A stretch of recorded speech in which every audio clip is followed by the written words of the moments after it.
Today is December 20th, 2012. It's the last day before the end of the world. The Mayans predicted this day would come, and everyone has been prepared for this moment. It's been a good run, but all good things must end. And that's why I... Hey, did you get the mail today? No, I didn't bother. What's the point? Tomorrow's the end of the world. Tomorrow is not the end of the world. Yes, it is. The Mayans predicted that on December 21st of 2012 that the world was going to end. They said so on the rock. That's stupid. You're stupid. Go get the mail.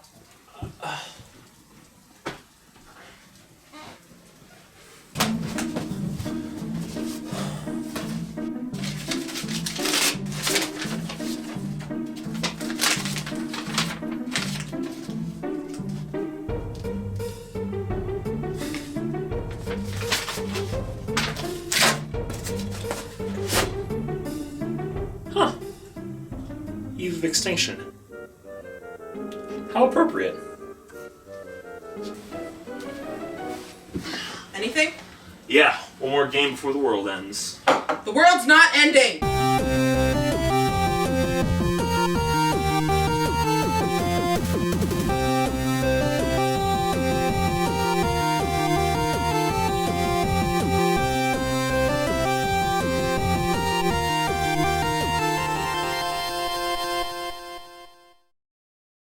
Alright guys, one last review before the end of the world. This one's actually a game that I used to be very familiar with. It's called EOE, or Eve of Extinction. It was developed by Yuke's, published by Eidos, and was released in America on February 26, 2002 for the PlayStation 2. Whew, that's a lot of twos. Anyway, childhood me would say that this is an amazing game, as I remember it being very fun and very unique. But how well does it hold up today? Let's find out.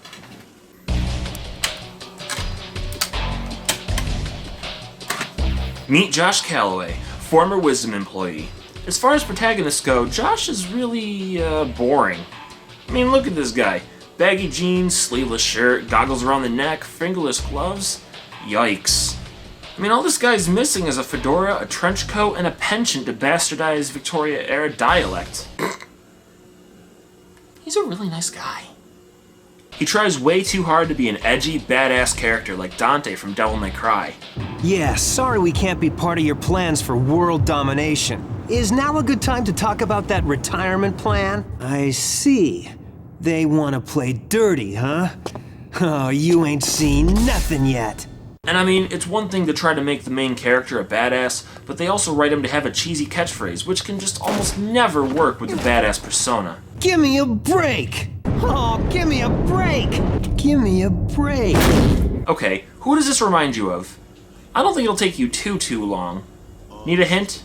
Excuse me, princess. Listen, they're even in the same tone. Well, excuse me, princess. Give me a break! Can't believe I thought so highly of Josh when I was younger. So the story goes like this. We're in the 21st century. Josh and his girlfriend, Eliel Evergrande, that's her, she's got a nice butt. We're both employees of Wisdom, a company excelling in the field of biogenetics. But, as with any massive fantasy company, Wisdom's interests aren't actually in biogenetics. They're actually interested in the research and development of a unique new weapon that they call Legacy. A Legacy is born by combining an ancient biometal called auriculum with the human nervous system, or soul. Josh and Eliel accidentally discover this and try to get away from Wisdom, but fail. Wisdom begins testing on Josh, and Eliel's nervous system becomes fused with auriculum to become the latest model of Legacy, codename EOE. Now, all of this background information sets us up with one hell of a story that we should be immersed in completely, with a ton of secrets, a ton of twists, all the good stuff. Well, unfortunately, this is as developed as the story gets. The rest of it, for the most part, is ridiculously generic. Josh is in a helicopter with Wisdom agents, obviously outmatched. Some unidentified malfunction causes the helicopter to crash. Josh retrieves the EOE legacy and swears revenge on Wisdom. Insert rival character who works for the bad guys, codename Raven. My name is Raven. Surprise! It was a trap. They leave Chinatown full of questions and find the way to the compound where EOE was born. Insert insanely overpowered character that absolutely trashes Josh. Insert Agla, Wisdom's CEO, who babbles about Atlantis and Legacy and... Oh wait, Raven has a different agenda than Agla. See, Agla doesn't want to take over the world. No, that's just what he wants you to think. Oh no, another aircraft mysteriously going down for no reason other than who frickin' knows. Wisdom really needs to employ better aircraft maintenance mechanics, Jesus. That's 2 planes, guys. Surprise! Raven actually isn't aligned with Agla. He's working on his own. Raven meets insanely overpowered character that absolutely trashed Josh and absolutely trashes Raven. Raven gives Josh his legacy, telling him to take good care of her. Josh Calloway, intense glaring, for the time for revenge is now. Surprise! Agla doesn't want to dominate the world. He just wants to destroy it using his original legacy. Wait, he doesn't have a legacy? What the hell? Surprise! Insanely overpowered character that trashed Josh and Raven just so happens to be the original legacy. What the hell is that? What the hell is that? Dude looked like an ultimate Digimon or something. Alright, Agumon, activate your trap card and send him to the Shadow Realm. I'm really good at references. Josh beats Agla. Surprise, the world doesn't end because the heroes didn't want to die. Story ends with a hug and a thank you. Thank you. Tyler intense glaring because that was sweet and everything is better now, but why don't I feel accomplished? It's not a horrible story, it's just ridiculously bland. They have a good starting point, they just need to flesh it out. I don't know if the writers thought that this was enough, or if maybe they just ran out of time, but the story lacks a lot of depth, and for a concept like this, that's criminal. Now let's talk about Josh's legacy. One of the biggest draws to this game is the variety of legacies that Josh uses throughout the game. You start with 2, the sword and the rod.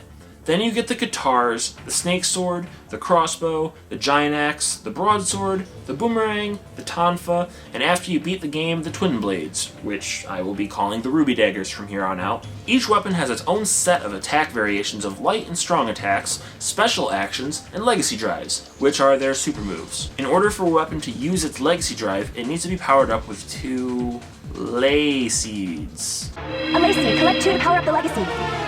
Whew, Eliel, lay off the caffeine. That stuff's not good for your nervous system. Right. You don't. Yeah, okay. The lay seeds are placed around the level in spots that take a little time and sometimes a little thought to get to. Well, mostly. In the beginning, they're in some interesting places, but as the game goes on, you can tell the developers just wanted to get it over with. For example, in the first level of the game, the lay seeds for the rod are in a couple of different spots. There's one in a basketball court, which requires a perfectly timed rod jump. Who says white man can't jump? And then the other one is way up high on top of a building. Again, requiring some skillful rod jumps. The lay seeds for the guitars in the second level are also in interesting spots. One of them is inside a wisdom hideout, and upon collecting it, you fight Raven for the first time. The second is outside of the hideout on top of a roof, which is your reward for a challenging climb up a Buddha in a circle of dragon carts. Pretty fun, pretty interesting. But now fast forward to level 4. The lay seeds for the giant axe are on 2 ledges in a ravine and can both be collected within 2 minutes of getting the giant axe. Ready? Watch. Giant axe, boom, boom. Want to see it again? Giant axe, boom, boom. Giant axe, boom, boom. The broadsword is just as guilty. I mean, the lay seeds are on the same ledge, and this is in the same level. Granted, getting there requires a pretty tricky jump, but once you make this jump, that's it. Both lay seeds are yours. Rod jump forward, use the snake sword to grapple the ledge. Boom, boom. There you go. Broadsword powered up. Now we can use its legacy drive for the one and only time we need it in this game. Yes! You will find yourselves only using a bunch of the legacy drives only once in this game. I only used the legacy drives of the snake sword, the giant axe, the broadsword, and the tonfa once. And honestly, the only reason why I used the tonfas was just to see what it looked like. Never really needed it. All it does is turn you into Metal Mario? What? Why don't I use this more? Anyway, remember how I told you to get the lay seeds for the broadsword, rod jump forward, and use the snake sword to grapple to the other wall? This was easily my favorite action in the game to traverse the environment. Seeing this combination of legacies got me hyped for more complicated challenges like this. Well, sucks to be me, because all that hype was wasted. This is the only instance where you combine legacies like this. It's wasted potential, and exploring these combined actions could have really added to the game. Now, as I said, the biggest draw to this game is the legacies, because having such a large variety of weapons that you can quickly change to make beating the crap out of everything ridiculously fun. Hacking and slashing with a sword, pressing circle to win with the guitars, so satisfying. No, really, all you have to do is push circle with the guitars to win almost any situation.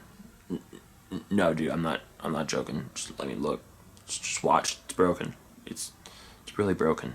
The guitar and the snake sword were my favorite up until the end of the game where I got to use the tonfa, and those are just ridiculously fun. And as I said before, beating the game gives you the ruby daggers, which just make losing the game impossible. And for that reason, they are my absolute favorite weapons. Nuketown, baby! The gameplay is like most beat-em-ups. Run around and beat the hell out of anything alive. No one lives! The weapons were a vital addition to make this one something special. Otherwise, it'd just be another bland beat-em-up. Now, there are a few issues with the gameplay that should be addressed. For example, grabbing onto ledges or climbing ladders. How do you do it in most games? Just run up to the ledge or ladder, right? Yeah, makes sense. In Eve of Extinction, though, you need to switch to your bare hands. If you have a weapon in your hand, you won't be able to catch ledges or climb. Now, I can see where they were going with this. Holding onto something would make climbing difficult in real life, too. But this isn't real life. I mean, few human beings could be completely surrounded by dudes with swords and guns and actually make it out alive. So why add such an unnecessary thing? Oh yeah, speaking of unnecessary, why are there so many QuickTime events? I generally hold nothing but hatred for this joke of a gaming mechanic. Leave the perfect timings for rhythm games, please. QTEs aren't anything new, but EOE did not implement them very well. Many times, the game simply does not give the player enough time to comprehend what's going on. Imagine, if you will, that I say I'm going to hold up a card that is one of 4 colors, and you have to tell me what color the card is really quickly. And if you fail, I'm punching you in the mouth, and then just... At least the penalty for failing the QTE is simply taking a little damage and not instant death, but the mechanics still needed a lot of work. Camera control is another thing that needs a lot of work. First of all, there is no camera control, besides putting the camera behind you, but that's not enough to deal with the many tight passageways and corridors that you'll end up struggling through. Look at this camera. Just look at this. How? How is this acceptable? I mean, what? Why? Why? Why? I just want the... No, you know what? Screw it. The camera's just gonna have to stay there. Yes, this game was still in the early years of fluid camera controls. Games did already implement quality camera control, but it seemed like it was still a new thing for some of the smaller development studios during that era. But this goes beyond bad game design. Fixing this simple... Oh, right, the camera's still... Hold on a second. Oh, god damn it. Christ. Ugh. Alright. Fixing this simple issue would have made Eve of Extinction a lot more tolerable. It's not a bad game, it's just a sloppy game. This game does have its own replayability. Not much changes, just play through the game again. The first time you beat the game, as I've mentioned before, it gives you the ruby daggers, the most overpowered weapons in existence. No, seriously, you drop these things on the ground, they just carve straight through the planet. Game over, Earth. And it's a really short game, so I played through it again, this time doing my best to only use the ruby daggers. And I did it. I made it through the entire game only using them, and somehow did not manage to level them up completely. It's not like you can go through the whole game only using a certain weapon, as only the sword, the rod, your bare fists, and later on the ruby daggers are the only ones that you get right from the beginning. So you don't get a lot of time to use the later weapons, which is probably why they level up so much faster now that I think about it. Anyway, and once you beat the game, there's not much else to do. I mean, you can keep playing through it if you want to level up your weapons to the max. Not really any point, though, unless you want to brag about it, but this game is so under the radar that nobody really cares. Eve of Extinction had a lot of potential to go on and be its own little franchise. It did a lot right. The weapons, the variety of attacks between weapons, the beat-em-up style gameplay, it was all done really well. It was done pretty well. It was alright. A bland protagonist, rushed story, and inconsistent difficulty really left this game lurking in the shadows when it deserved more time in the limelight. Should a game like this be played? Yes. Should a game like this be revisited? Absolutely yes. It's still a lot of fun, and if another developer were to pick this up and give it the love and attention that it needs, it could breathe a lot of life into the beat-em-up genre. Eve of Extinction on the PS2. I'd give it a 5 out of 10. It had a lot of problems. There's a lot of things that need fixing. It needs a lot of work. But in a sea of problems lies a really fun game, and if you can find it, I recommend giving it a playthrough. The best part about it is that it's really short, so you don't need to dedicate a lot of time to it. Just go on in, blow some stress, save your girlfriend, mess up wisdom. I can't think of any beat-em-up games that have stood out to me lately. I mean, the last one that stood out to me, honestly, was Turtles in Time on the Super Nintendo, but that's another story for another time. There, look. You played through till morning and the world didn't end. Wait, really? Yeah, look. There, do you feel better? Yeah.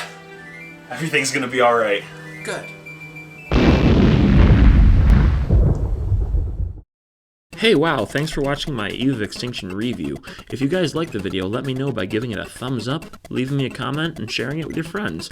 If you guys want to see more content from me in the future, feel free to subscribe to the channel. If you'd like to see other things I have uploaded, you could check out my Skyward Sword review, or my Splatoon review. Both are good. Anyway, thanks for watching, and I'll see you next time.